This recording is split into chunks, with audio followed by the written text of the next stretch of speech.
All right, today we're going to go over type II nomenclature. So type II nomenclature is going to use more of the transitional elements. All right, and this is transition elements to nonmetals. So transition metals to nonmetals. All right.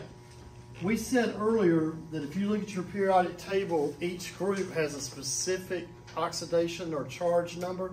So we said like group 1 was +1, group 2 was +2, and we said to ignore the middle for right now. And group 3 +3, group 4 +4, and then group 5 was -3, group 6 -2, group 7 -1, and the halogens were stable at 0. All right, but now we've got to deal with the elements that are here. All right, so if you had iron, Fe, sometimes iron can take on a +1 charge. It tends to give up, certain atoms of iron give up 1 electron. So they're just by nature, they're +1. But sometimes iron can be +2. So if you look on this handout that I gave out in class, it has a periodic table on it. It shows you what we call varying oxidation numbers. They can vary, they can change, be different, right? So how are you supposed to know what you're dealing with? You go by a Roman numeral.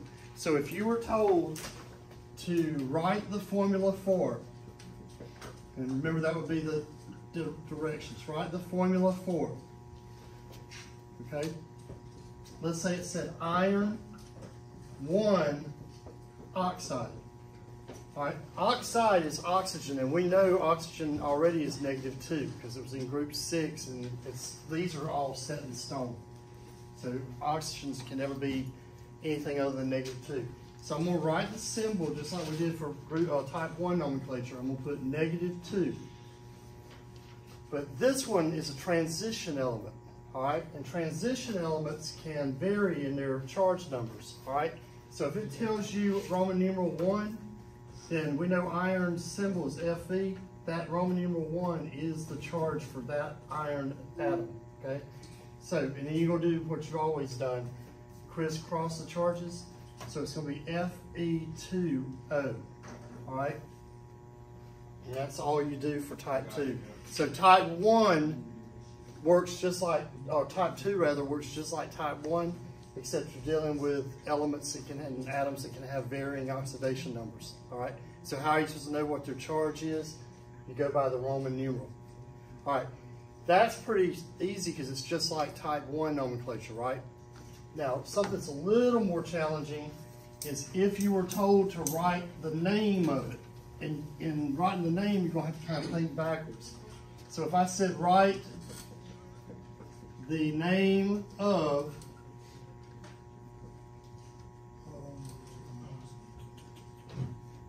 I'll just stick with this one for right now to show you an example. Fe2O. All right. Before you name that, you got to say, oh, is iron one of those transition elements? Does it have more than 1 oxidation number charge? Yeah. So you're going to need to use a Roman numeral for it. So in this case, if you're asked to write the name, go in reverse. Say, oh, I know that 2 came from oxygen. There's nothing there, so it's understood to be 1.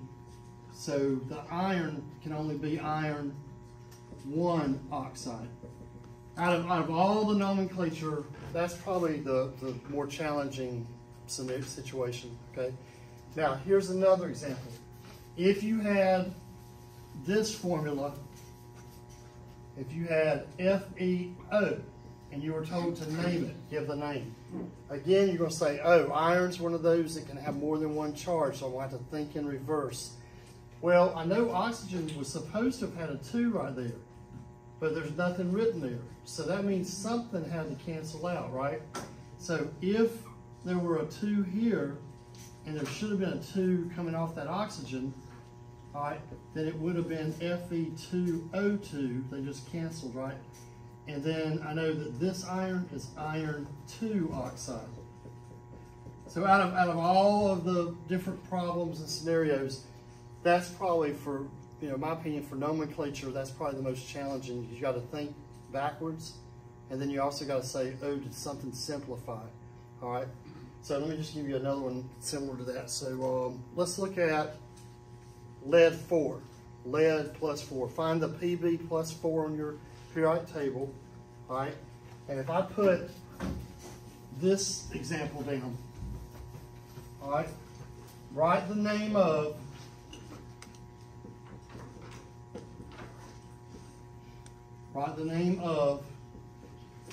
PB2BR.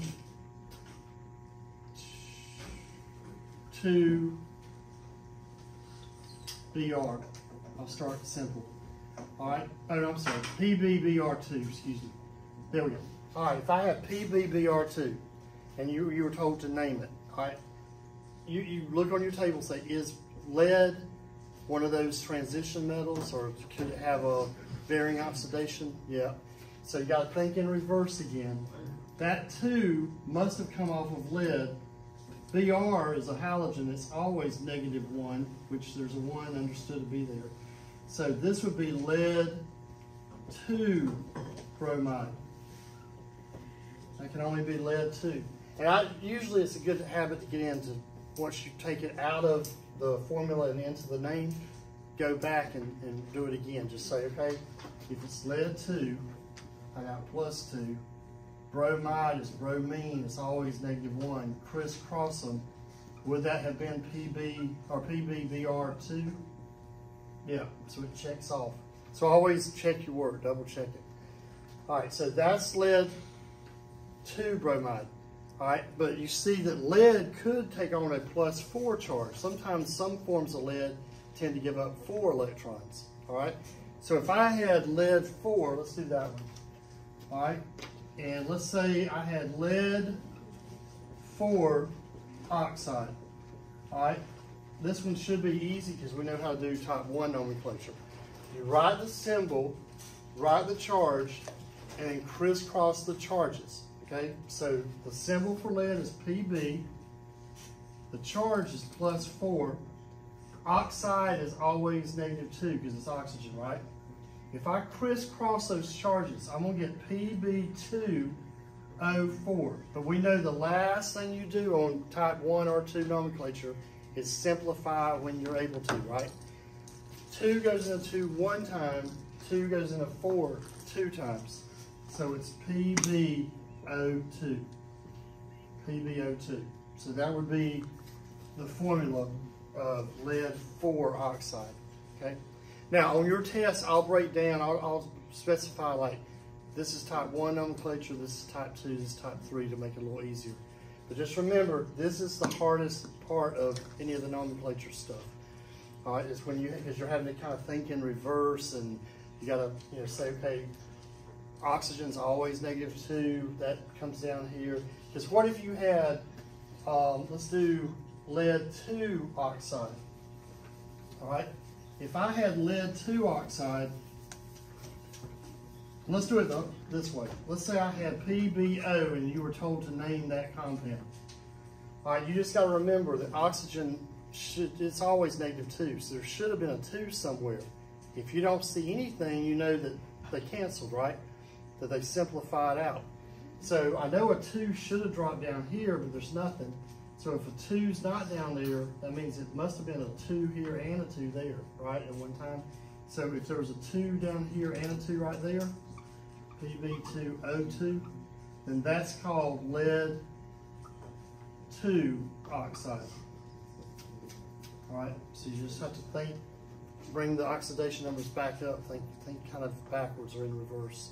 So that 2 came off of lead, that 2 came off of oxygen, because oxygen is always -2.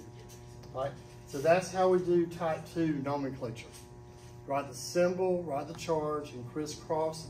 And how are you supposed to know the charge if it's got more than one charge on it? You look at the Roman numeral. So just to give you one more example, let's look at copper. All right, if I had my directions say write the formula of, and let's say I'm given copper to chloride. And you actually